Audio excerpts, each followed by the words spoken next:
Хей хора, преди да започнем с очевидният анбоксинг на тази Funko Pop фигурка, нека да ви попитам в коментарите ми, отговорете, вие имате ли фигурка някаква, без значение от аниме, от каквото и да е, дали имате Funko Pop фигурка? Днес ще отворим тази Funko Pop фигурка на Наруто. Вече общо ми стават две. По принцип не съм колекционер на фигурки, обаче тази на Фреди си я взех лятото с тениска на Фреди, която много ми харесва. Имам даже видео в YouTube, такова дълго клипче, в което анбоксвам фигурката с тениската на Фреди. Но сега, понеже напоследък започнах да гледам Наруто и много ми хареса това аниме, наистина. От 2-3 седмици сигурно вече гледам Наруто и съм стигнал на 90-ти епизод.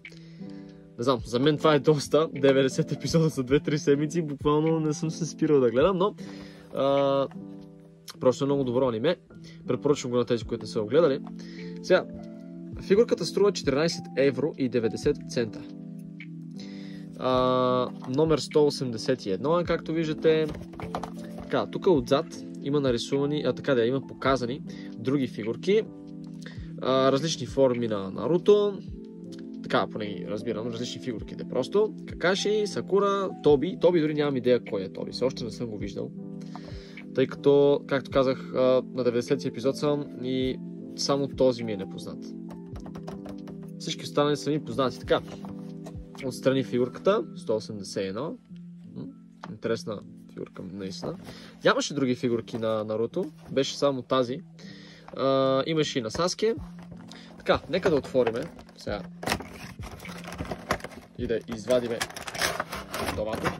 Оп, опрахме го наобратно, няма нищо. Така. Тадам!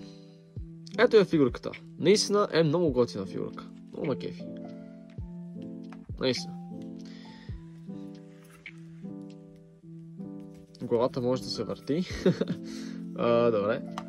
Главата може да се върти. Готино. Между другото, на Фреди защо не може да се върти главата? А на Наруто може. Някой може ли да ми обясни? И това е Funko Pop фигурка, и това е Funko Pop фигурка, но тази на Фреди не става да се върти, бе, братче. Последвайте, ако искате още анбоксинг видеа.